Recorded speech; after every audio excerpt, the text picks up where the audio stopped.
Cara menguasai hukum asumsi dan hukum law of attraction. Praktek hukum asumsi panjenengan akan sukses, tetapi ikuti dulu proses belajarnya. Pada video ini Pak Lang akan membahas bagaimana cara belajar untuk menguasai hukum asumsi maupun hukum tarik-menarik. Ikuti penjelasan Pak Lang, nggih.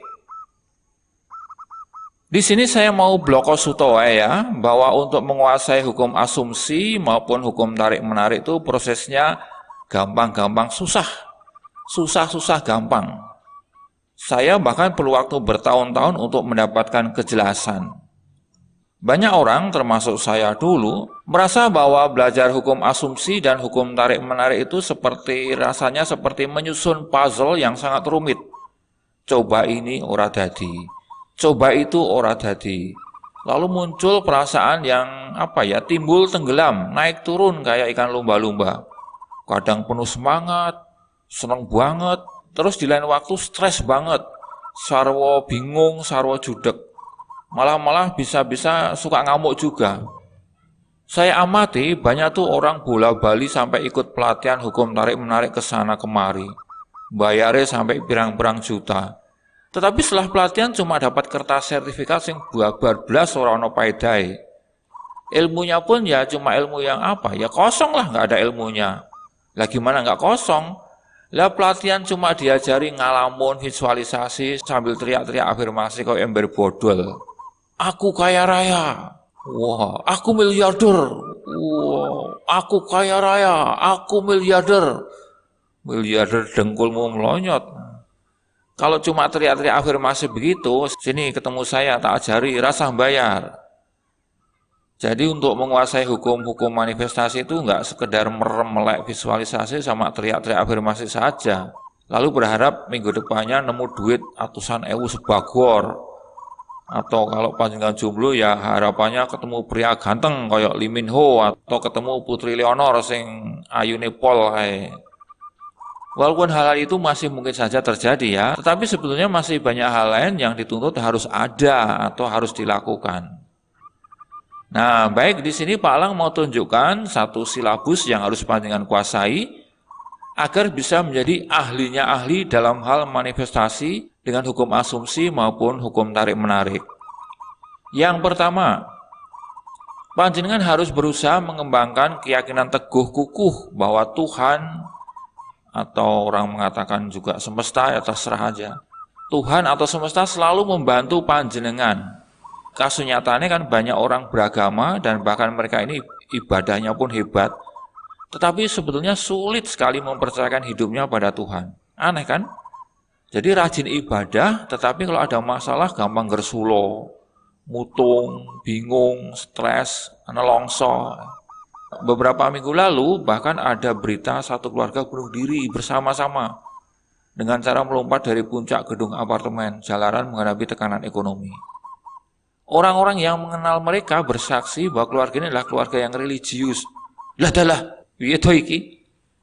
Jadi sebetulnya untuk menguasai hukum asumsi dan hukum tarik-menarik ini, panjenengan pertama-tama harus mengembangkan keyakinan teguh kukuh pada Tuhan. Beragama yang sekedar taat praktik, ritual-ritual, syariat-syariat, liturgi, dan sebagainya ternyata tidak cukup melegakan jiwa. Kita tetap saja seperti rusa yang merindukan air karena kehausan. Nah, perkara ini nggak gampang loh menjawabnya. Oleh sebab itu, carilah sumber-sumber pengajaran yang umum maupun pengajaran iman yang membuat panjenengan memang merasa semakin berdaya, membuat panjenengan semakin tangguh, semakin positif, makin percaya diri, makin bersukacita, makin ceria, makin berseri-seri, makin damai di hati panjenengan. Dan tentunya juga hindari ajaran-ajaran yang membuat panjenengan malah jadi makin minder, jadi penakut, gampang mutung, atau juga ajaran yang membuat panjenengan malah jadi pemarah, gampang tersinggung, egois. Karena hal-hal ini justru menurunkan vibrasi batin panjenengan. Di samping itu juga tentunya baca buku-buku bermutu. Pak Lang suka sekali membaca The Science of Getting Rich. Lalu ada buku Secret of the Ages. Secret of the Ages ya, bukan The Secret ya. Kalau The Secret itu Pak Alang sebel banget, nggak tertarik sama sekali. Terus ada judul buku lain lagi, The Magic of Believing. Wah, itu keren banget. Ada juga buku yang keren banget, I Am Rich Beyond My Wildest Dream. I Am. Kemudian semua buku-bukunya Pak Joe Morphy. Lalu semua buku-bukunya Pak Napoleon Hill.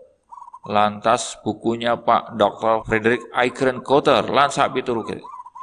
Saelingku Pak Alang ini sudah membaca kira-kira 120-an judul buku tentang metafisika praktis.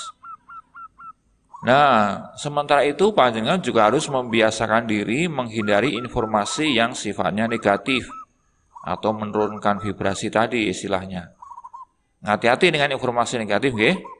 Informasi negatif itu bisa berasal dari berita-berita koran atau televisi. Terus lagu-lagu cengeng yang penuh lirik kesedihan. Hindari juga nonton sinetron yang banyak menceritakan kekalahan, kemurungan, kepedihan hati, kemarahan, lan sak piturute. Hindari orang-orang yang selalu gosip, suka ngresulo. Awan bengi anane wong ngresulo wae. Lah nek sing ngresulo saben dina kuwi jebul bojone dhewe piye? Lah ya piye carane panjenengan lah. Bojone diajak rembugan sing becik-becik, aja malah didol diojolke entok apa wedhus. Nah, dengan demikian semua pengajaran dan informasi positif kemudian menjadi sesuatu yang dominan di pikiran dan hati panjenengan. Atau istilah itu menjadi keyakinan panjenengan yang baru. Keyakinan negatif dengan sendirinya tersingkirkan. Keyakinan baru pun muncul. Keyakinan bahwa aku bisa melakukan segala sesuatu dengan pertolongan Tuhan. Aku bisa melakukan segala sesuatu dengan pertolongan Tuhan. Itulah keyakinan yang diharapkan terjadi ya. Jika keyakinan ini betul-betul sudah muncul, dan munculnya sungguh-sungguh dari sanubari panjenengan, nah kalau keadaan ini sudah tercapai, maka panjenengan sudah berhasil di langkah terpenting ini untuk menjadi ahli hukum asumsi dan hukum tarik-menarik. Ikuti langkah ini ya. Kalau gak ngikuti langkah ini, panjenengan mau jungkel jempalik ra bakal iso menguasai hukum asumsi dan hukum tarik-menarik. Tak jamin lah. Dan di dunia ini paling hanya 5% yang menguasai hukum-hukum metafisika. Karena sebagian besar dari mereka tidak menerapkan langkah-langkah yang sudah saya sebutkan itu. Jadi panjenengan jangan ngikutin orang-orang yang semacam itu ya. Seperti misalnya orang-orang yang baru kenal hukum asumsi telung dino wae, langsung praktek scripting dan afirmasi. Aku miliarder terkaya se-Indonesia. Miliarder terkaya dengkulmu melonyot. Gitu ya, Mas, Mbak. Kemudian kita lanjut ke langkah kedua. Langkah kedua yaitu kuasailah keterampilan goal setting atau penetapan tujuan. Silakan cari tahu apa itu goal setting. Banyak sekali sumber tentang goal setting ini. Untuk goal setting ini, Pak Lang suka sekali dengan ajarannya Pak John Assaraf, lalu Pak Brian Tracy, kemudian Pak Jim Rohn. 3 orang ini bagi Pak Lang adalah topnya goal setting, karena mereka lah yang mengubah hidup Pak Lang. Sehingga Pak Lang tidak kesulitan lagi mempraktekkan hukum asumsi Neville Goddard dan hukum Law of Attraction. Panjenengan berlatihlah keterampilan penting ini. Gunakan setiap hari. Saya yakin hidup panjenengan akan semakin gembira, bahagia, ceria, dan diberkati. Panjenengan akan merasa hidup ini kok asyik nyenengake. Panjenengan akan merasa bisa mengendalikan hidup ini dengan penuh. Bukan malah merasa dikendalikan hidup ini. Seperti rasanya kok keseret ke sana, keseret ke sini, tak tentu arah. Keseret-seret sampai nabrak pohon, nabrak watu, bonjrot dengkule, bonjrot sirahe, bonjrot sakabehe. Karena tidak bisa menguasai. Nah, dengan terampil goal setting, pengen iki rasanya gampang keturutan. Pengen kui gampang keturutan. Bahkan biarpun hidup ada masalah besar, tapi rasanya kok ayem bae, ayem tentrem. Iso mangan enak, turu kepenak. Pokoknya wah, dan rasanya di atas bumi ini seperti di dalam surga. Tenin nih, buktekno dhewe, tak jamin. Baik para sedulur, 2 hal itulah intisarinya, saripatinya penguasaan hukum asumsi dan hukum tarik-menarik.